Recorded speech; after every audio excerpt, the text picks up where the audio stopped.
Olá, pessoal!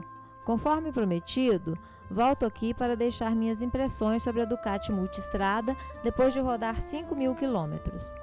Foi um uso variado, no trânsito da cidade, nos corredores, em estradas de chão, trilhas e rodovias. Enfim, todo tipo de situação que se pode experimentar numa motocicleta em uso intenso e sem cuidados especiais, como uma usuária comum, já que o objetivo é testar a moto e não fazer propaganda dela.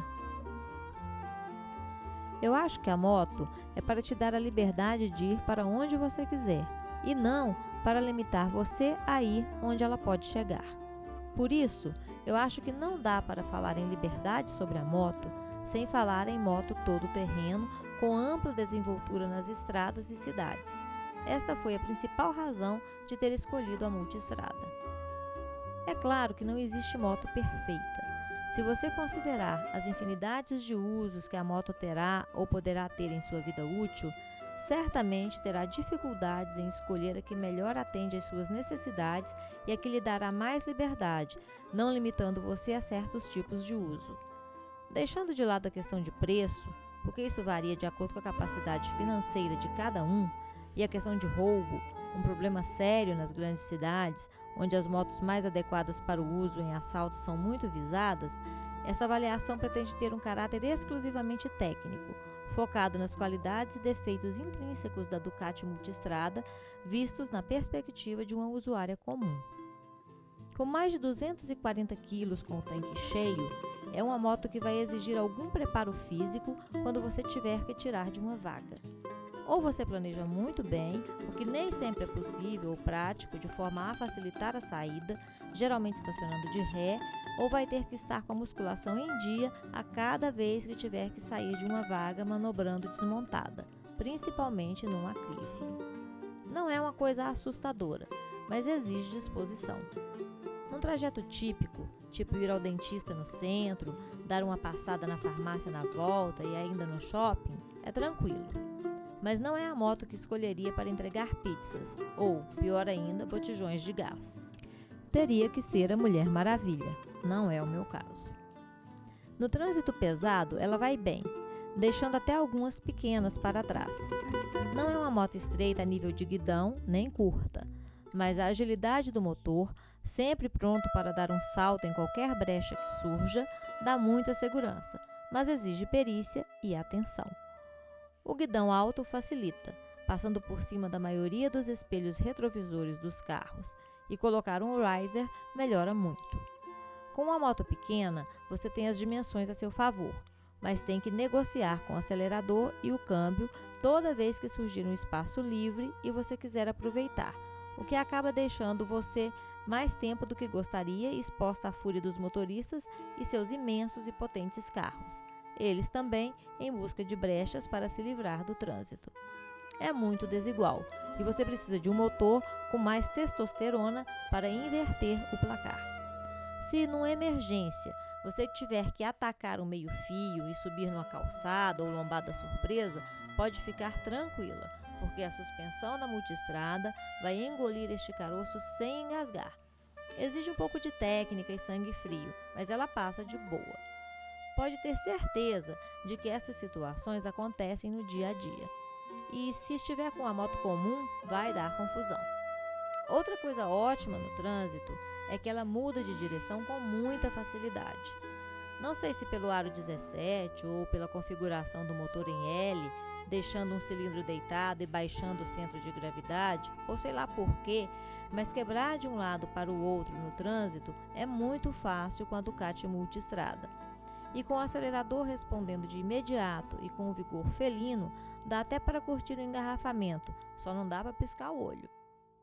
A não ser que seja em situações bem específicas, de um modo geral, eu me sinto mais segura e confortável enfrentando o trânsito com a Multistrada do que com a Honda Twister 250 da minha filha.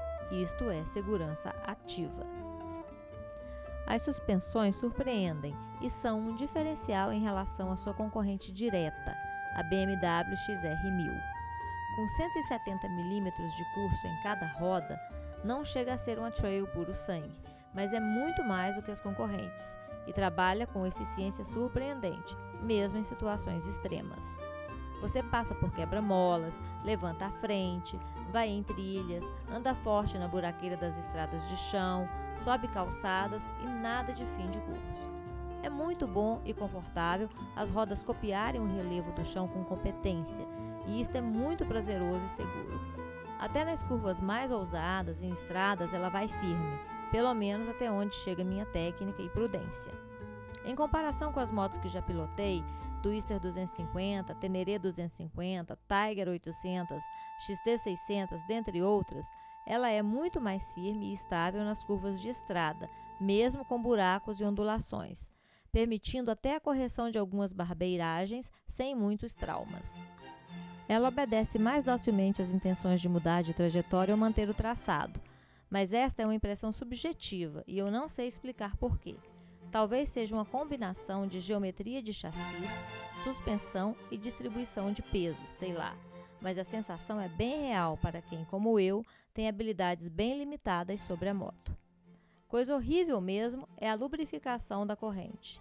Primeiro que você tem que comprar um cavalete para ela, e não é barato. Depois de levantá-la, você limpa a corrente para tirar a sujeira e terra, o que no meu caso é muita, e aí começa. Com uma mão, você segura um pedaço de papelão atrás da corrente para não emporcalhar a roda, ou pior, o disco de freio. Com a outra mão, você gira a roda e com a outra mão, você passa o lubrificante. Bem, se você não tiver 3 mãos, vai ter que fazer o serviço por etapas. Agora, pense nisso numa viagem, sem cavalete ou papelão. Pense em sair do posto com o disco de freio traseiro respingado de óleo lubrificante de corrente. Pense em xingar o projetista com os palavrões em italiano, mas nem considero a hipótese do cardan.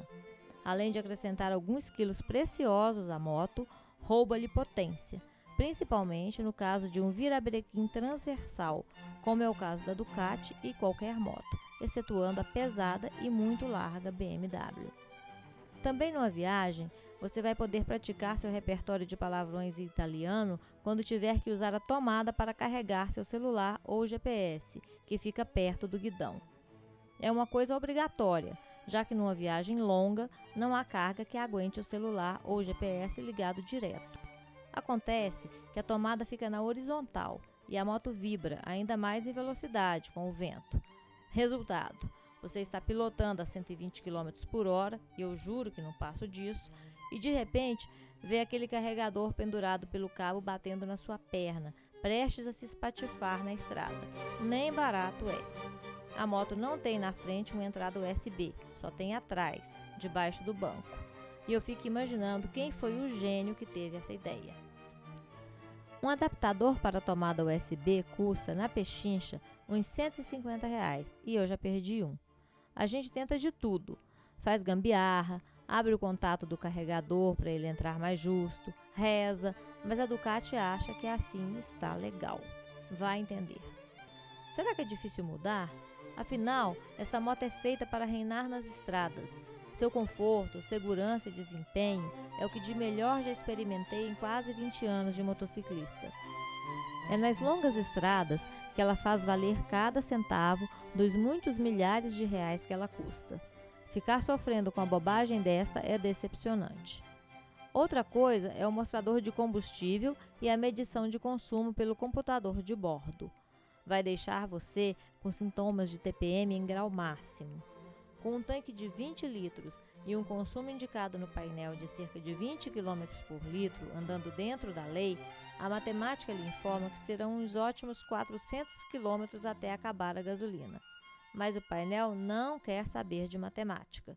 E com os 200 km ou menos, acende aquela luzinha amarela horrível no painel, ameaçando você com a temível pane seca no meio do nada. Você não sabe quem está certo e fica naquele pavor, andando a 80 km por hora, devagarzinho para economizar, procurando um posto. Dá raiva, frustração e é até perigoso você tomar ultrapassagem de caminhão andando devagar. Eles empurram sem dó. Quando vai abastecer, descobre que no tanque só entraram uns 11 litros, ou seja, ainda havia uns 8 ou 9 litros para gastar, quase a metade, para consumir sem ter um ataque de pânico. Loucura! Eu não entendo muito de tecnologia, mas parece que este problema não é muito difícil de resolver, e na Tiger do meu marido não acontece. Seria pedir demais ter um computador de bordo que se mantivesse sóbrio? Em compensação, numa viagem que fizemos eu e ele para uma cidade de Goiás, a 90 km de distância, o consumo da Tiger 800 foi exatamente o mesmo. Aliás, para ser exata, gastou até um bocadinho a mais do que a multistrada. Considerando a diferença de motor, é um feito enorme para a Ducati. Mas se o piloto estiver animado e deixar a preocupação com o consumo e as multas de lado, não se iluda. O consumo pode chegar a decepcionantes 13 ou 14 km por litro, fora o gasto com a adrenalina. Por falar em computador de bordo, o painel é bastante completo e de fácil rolagem de menus. No canto inferior esquerdo, você vai rolando as informações, que são o Trip 1, que você deve zerar toda vez que enche o tanque, e aí estava com 110,5 km rodados, tudo na cidade. O Trip 2 só mede a distância de um percurso sem nenhum outro dado. O Range, que é a autonomia estimada da moto, neste caso em 189 km. O tempo total de uso, desde que abasteceu, descontando os tempos de motor desligado, a hora do dia e, finalmente, o odômetro total. Do lado direito, você pode ver o consumo médio desde que encheu o tanque e zerou o Trip 1. Neste caso, 21,1 km por litro. O consumo instantâneo, que aí está em zero, porque a moto estava parada e desligada. A média de velocidade do Trip 1, a temperatura do ar, 33 graus, um calor danado, e volta para o consumo médio do Trip 1. Numa viagem, é bem legal poder consultar estes dados. Agora observe que desde que enchi o tanque foram 110,5 km rodados e o computador acusa uma média de 21,1 km por litro, ou seja, foram gastos cerca de 5 litros do tanque de 20. Devem então restar uns 15 litros lá dentro, mas o marcador diz que o tanque está pelo meio e a autonomia informa que restam 189 km a percorrer antes de acabar a gasolina. Os números do painel estão em contradição. Se ela gastou uns 5 litros, restam uns 15 no tanque, que com esta média de consumo dariam para rodar uns 300 km ainda, bem mais do que os 189 apontados. Imagina você pilotando no meio do nada com um painel assim. Aliás, quando se fala de viagem, uma das coisas mais importantes numa moto é a confiabilidade mecânica. Em uma moto que custa por volta de 70 mil, o mínimo que você espera é que ela seja confiável e resistente. Nestes 5 mil quilômetros rodando com a Ducati MTS, eu não tive o azar de ter qualquer problema. Foi um uso intenso, com muita estrada de chão, poeira, algumas trilhas, estradas boas, péssimas, buracos, lombadas, altas velocidades, trânsito engarrafado, enfim, um cardápio completo de situações de todo tipo, e a multistrada não arregou. Está certo que de vez em quando o câmbio resolve inventar um ponto morto entre a quinta e a sexta, se você não der uma patada decidida na alavanca cada vez que for trocar de marcha. Acontece e pode ser perigoso, mas defeito mesmo não deu nenhum, nada mesmo.